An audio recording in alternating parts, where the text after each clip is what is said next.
خاندان کی تعمیر میں زوجین کی ہم آہنگی اہم کردار ادا کرتی ہے۔ ایک مکمل معاشرے کے قیام کا آغاز گھر سے ہی ہوتا ہے، جو خاندان سے تشکیل پاتا ہے۔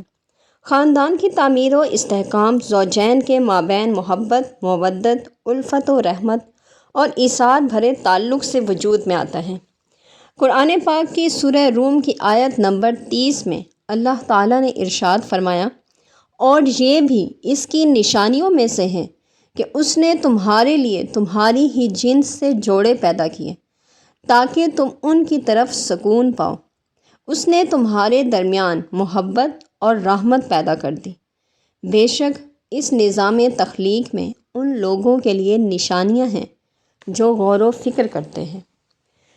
لہٰذا باہمی ہم آہنگی سے رشتہ داروں، دوستوں اور دیگر افراد کی ازدواجی زندگی میں مداخلت کے امکانات بہت کم رہ جاتے ہیں، اور میاں بیوی اپنے تنازعات اور اختلافات کو خود تک محدود رکھتے ہوئے خود ہی ختم کرنے کی کوشش کرتی ہیں۔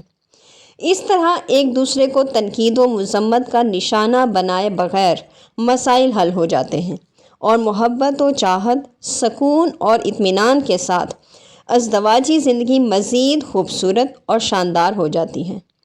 معاشی مسائل اور امور کو سمجھنے میں بھی مدد ملتی ہے۔ اس طرح وہ اپنے معاشرتی ضروریات اور معاشی صورتحال سے آگاہ رہتے ہوئے دوسروں کے سامنے شرمندہ ہونے سے بچ جاتے ہیں۔ اسی طرح خاندان کی تعمیر و استحکام کے لیے میاں بیوی دونوں ہی قربانیاں دیتے ہیں، مگر ان قربانیوں کی صورتیں الگ، جداگانہ، مختلف نوعیت کی ہوتی ہیں۔ دونوں ہی ایک دوسرے کے کام کی تعریف اور توصیف کرتے ہیں اور اسے سراہتے بھی ہیں، جس سے نہ صرف ان کی آپس کی ازدواجی زندگی میں محبت بڑھتی ہے بلکہ خاندان کی بنیادیں بھی مستحکم ہوتی ہیں۔ اسی طرح زوجین کو اپنے درپیش گھریلو مسائل نہایت معاملہ فہمی اور سمجھداری کے ساتھ قرآن و حدیث اور اسوہ حسنہ کی روشنی میں حل کرنے چاہئیں۔ اس کے کچھ طریقے مختلف ہیں جو قرآن پاک کی روشنی میں بیان کیے جا سکتے ہیں اور جن پر عمل پیرا ہو کر زوجین کو گھریلو مسائل حل کرنے میں کافی حد تک معاونت مل سکتی ہے۔ سب سے پہلا طریقہ تو یہ ہے کہ کئی معاملات معمولی قسم کے ہوتے ہیں، لیکن زوجین کی ضد اور ہٹ دھرمی کی وجہ سے سنگین ہو جاتے ہیں، جس سے گھر کا سکون تباہ ہو جاتا ہے۔ ایسے مواقع پر انہیں ایک دوسرے کے مزاج کو سمجھ کر باہمی حسن و سلوک اور اچھے اخلاق کا مظاہرہ کرنا چاہیے، کیونکہ انسان کے اچھے سلوک کے سب سے پہلے حقدار اس کے اپنے گھر والے ہوتے ہیں۔ اس بارے میں حضرت عائشہ صدیقہ رضی اللہ تعالی عنہ سے روایت ہے کہ رسول کریم صلی اللہ علیہ وآلہ وسلم نے ارشاد فرمایا، مومنوں میں سب سے زیادہ کامل ایمان والے لوگ وہ ہیں جن کے اخلاق سب سے اچھے ہیں، اور وہ اپنے گھر والوں سے سب سے زیادہ نرمی اور شفقت سے پیش آتے ہیں۔ اسی طرح ایک دوسرا طریقہ یہ ہے کہ ایک دوسرے کے جذبات اور احساسات کا بھرپور خیال رکھا جائے۔ عام طور پر ایسا ہوتا ہے کہ شوہر زندگی میں مختلف مشکلات کا شکار ہوتا ہے، کبھی مالی حالات خراب ہوتے ہیں، روزگار کے حوالے سے پریشانی ہوتی ہے، یا کسی رشتہ دار کے حوالے سے کسی قسم کی انبن ہو جاتی ہے۔ تو ایسی صورتحال میں بیوی کو چاہیے کہ وہ شوہر کا ساتھ دے، اس کی غم گساری کرے اور گھریلو اخراجات کے حوالے سے شکوہ شکایت کی بجائے صبر و تحمل اور برداشت سے کام لے۔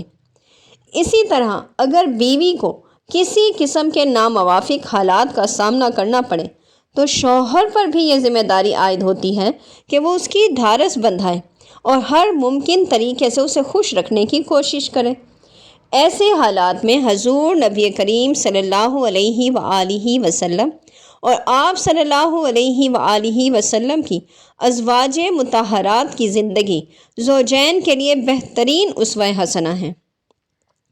پھر ایک اور طریقہ یہ ہو سکتا ہے کہ زوجین کو ایک دوسرے کے والدین اور رشتہ داروں کا خیال رکھنا چاہیے۔ والدین کی خدمت اور عزت دل سے کریں، ان کی دلجوئی کریں اور ان سے نرمی سے بات کریں، کیونکہ اسلام میں ہر عمر رسیدہ اور معذور کے تندرست اور جوان پر حقوق ہیں۔ اس پر بے شمار احادیث مبارکہ شاہد اور عادل ہیں۔ جس نے جوانی میں بوڑھوں کی عزت کی تو بڑھاپے میں جوان اس کی عزت کریں گے۔ اس خدمت اور احترام یا نگرانی کا احسان ایک دوسرے پر نہ جتائیں، بلکہ خالصتاً اللہ کی رضا اور خوشنودی کے لیے یہ سب کچھ کریں۔ جیسا کہ قرآن پاک کی سورہ بقرہ کی آیت نمبر 264 میں اللہ تعالیٰ نے ارشاد فرمایا، اے ایمان والو، اپنے صدقات احسان جتا کر اور دکھ دے کر برباد نہ کر لیا کرو۔ اسی طرح ایک اور طریقہ یہ ہے کہ گھریلو مسائل میں سے ایک مسئلہ بچوں کو بھرپور توجہ اور تربیت نہ دینے کا ہے۔ وقت کی کمی، دفتری مصروفیات اور اسی طرح الیکٹرانک میڈیا کی بہتات نے والدین اور اولاد کے درمیان رابطے اور تربیت کا فقدان پیدا کر دیا ہے، جس کا قصوروار زوجین ایک دوسرے کو ٹھہراتے ہیں، جبکہ ذمہ داری دونوں پر ہی یکساں طور پر عائد ہوتی ہے۔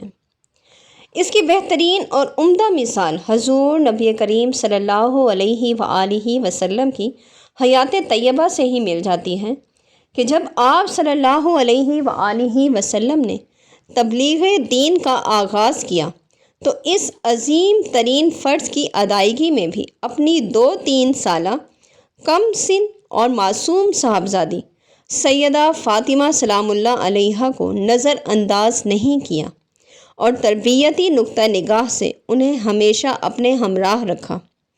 اس لیے والدین کو بھی اسوہ رسول صلی اللہ علیہ وآلہ وسلم کی روشنی میں اپنے بچوں کی تعلیم و تربیت سے غفلت نہیں برتنی چاہیے اور شروع سے ہی بچوں کے بہترین مستقبل کے لیے پلاننگ کرنی چاہیے، تاکہ زندگی کے کسی موڑ پر کوئی مشکل اگر درپیش ہو تو جرأت اور ہمت کے ساتھ اس کا سامنا کر کے اس سے نبرد آزما ہوتے ہوئے پریشانی سے بچا جا سکے۔